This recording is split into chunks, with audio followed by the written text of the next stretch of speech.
Hey YouTube, how's it going? Kevin Curry here with a knife video for you. Today I want to have a little bit of a discussion with you, and I want to start off by saying, I love the utility, the functionality, the convenience of a folding pocket knife. Just really, really great to have. I can't tell you how many times in a given day and in a given week that the cutting tool in my pocket serves me really, really well and comes in as something that I'm absolutely thankful to have with me. But today I want to discuss sort of two ends of that folding knife spectrum. Okay, this kind of is one of my middle ground knives. It's a useful tool, no question. It's, moderately priced, reasonably good performance. But I want to bring in a couple of knives here, this guy and this guy, that in terms of utility and functionality and price point and materials and all of that, are kind of, the opposite ends of the knife world. Now, the other thing about these knives is a lot of people love both of these, okay? These are both pretty popular knives and very interesting knives and knives that actually I like quite a bit myself. And so I would suggest that this kind of puts us on the horns of a bit of a dilemma. So we've got a knife like this Opinel, which is extremely basic. The lock is just this rotating collar. The steel is, just a fairly budget-friendly carbon steel, very thinly ground. Now nice and sharp. It's pretty comfortable in hand. Okay, not anything to, to rant and rave about, but pretty darn good. And then on the other hand, we have this Steelcraft Bodega. The Bodega is, the high end of production knives. You've got a lot of detail. You've got very expensive, very good materials here. The design is very intricate. You've got a lot of fine detail work and a lot of milling and anodizing that all come together to make this a beautiful, beautiful knife. But of course, many of those, accoutrements that this knife has are certainly not necessary. And you could make a very strong argument that this knife and this knife are so close in terms of their usefulness that this one kind of doesn't make any sense. All right, so I want to talk a little bit about that. And so let's start off by asking the question, what do you need to make a knife good? All right, and we've had this discussion before, and I've kind of talked about the main features that I look for and the main features that you should probably want to consider before you buy a knife. But the main things that I think are going to be the primary factors on whether or not a knife is any good or not is how comfortable it is in hand, how good of a hold can I get on this thing, and how well it cuts stuff, okay?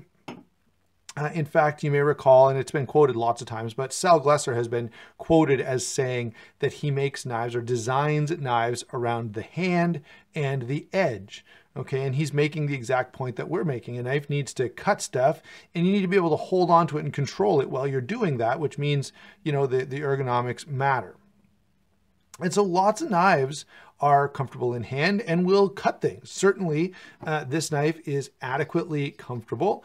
It could be a little more hand filling, maybe going up to another number. A larger size Opinel would be worthwhile. But this one's not bad. Certainly, I can get a hold of it. And if I had an Apple here or something else, I could definitely cut it with this knife quite capably. All right. Now, what about this knife? Yeah, sure. It's nice and thin behind the edge. The ergonomics are very, very good. It does, have that nice little finger choil that I really enjoy. So this knife is comfortable and it'll cut stuff. Now, outside of that,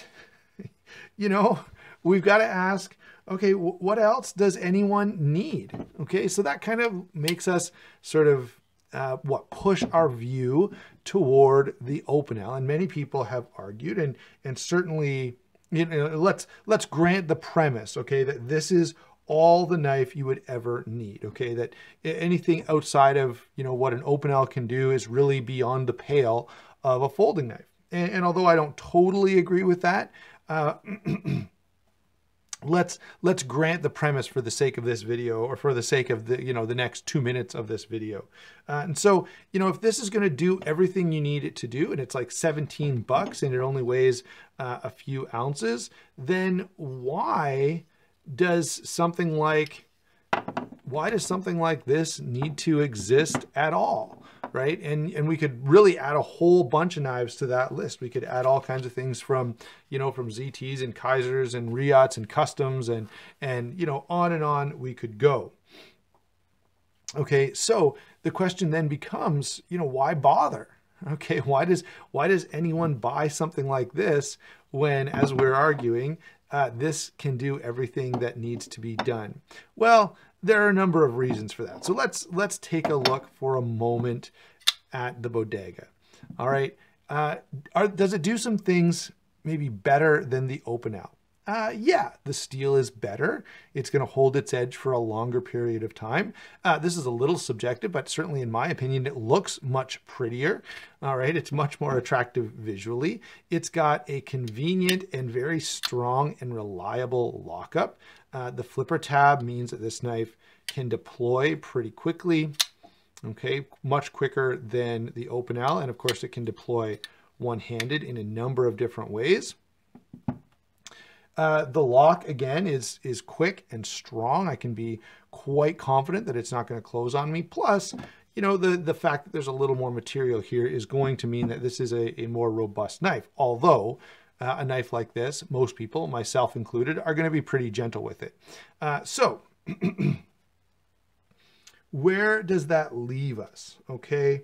Where do we come down when we talk about, you know, what we actually need out of a knife, what we like out of a knife, what's necessary versus unnecessary? I think this knife has just about everything that's necessary.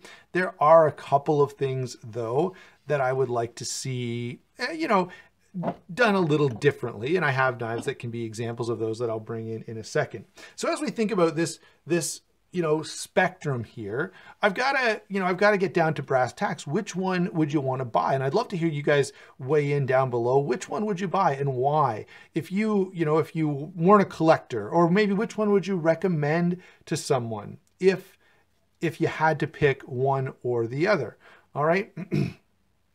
I'm going to suggest that most people would probably land at the Opinel. And if you're watching this and you've never owned an Opinel, then what would I say about it? When I look at these two knives, do I think that you should definitely go out and buy one? Do I think that you should lean toward one or the other? Well, guess what, guys? I'm going to throw a bit of a wrench in the works and say that probably these two, because they're on sort of opposite ends of the spectrum. Now, I know the spectrum goes much, much higher than this, and the spectrum kind of goes a little bit lower than this. But the reality is these two are pretty far apart.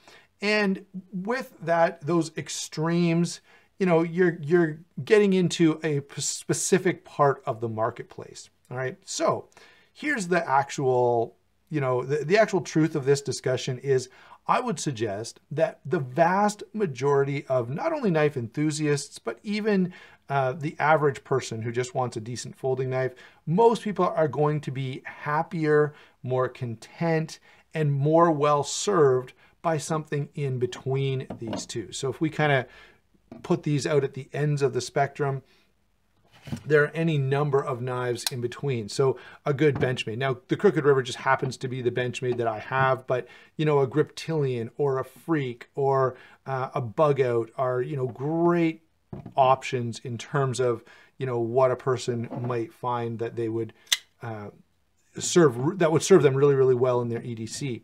A Rat Model 1 is, again, you know, as far as I'm concerned, quite a significant step up from the Opinel, and probably going to be more suited to most people's daily tasks. Let's throw in the Ultimate Hunter here, and we could add the Kaiser Kala as well. I'm going to make a little more room here. And so my suggestion would be that these knives that occupy the middle ground, okay, are probably going to be more practical and more useful for the vast majority of knife users. If you're a YouTube reviewer, or if you're an enthusiast, or if you're a collector or something along those lines, yeah, you may want to pursue and own and collect knives in this caliber, okay?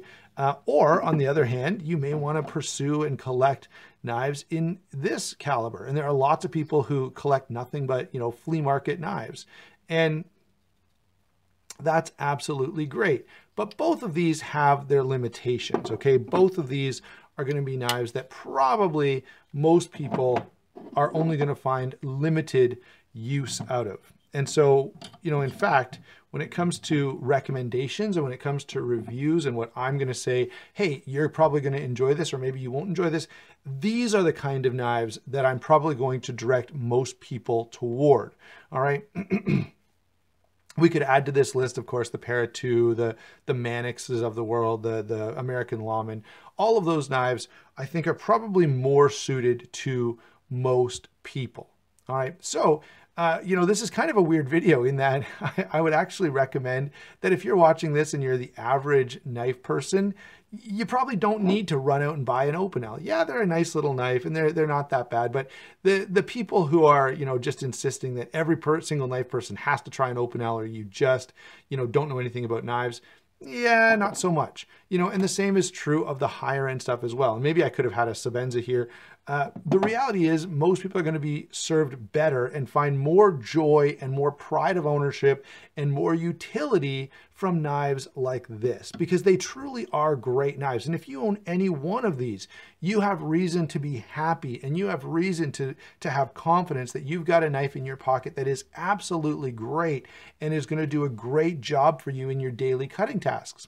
So I would love to hear in the comments down below where everyone comes in on this. Where are you on this spectrum? You know, are you always up here spending, you know, hundreds of dollars or maybe more? Are you always down here spending very, very low amounts of money? Or are you, like I suspect, somewhat like me and finding most of your joy and most of your desire fulfilled by these middle ground knives? Now, I know some of these are pretty expensive, but I'm still going to put them, you know, sort of in that center category. Thanks for watching. Don't forget to like and subscribe, and we'll talk to you soon.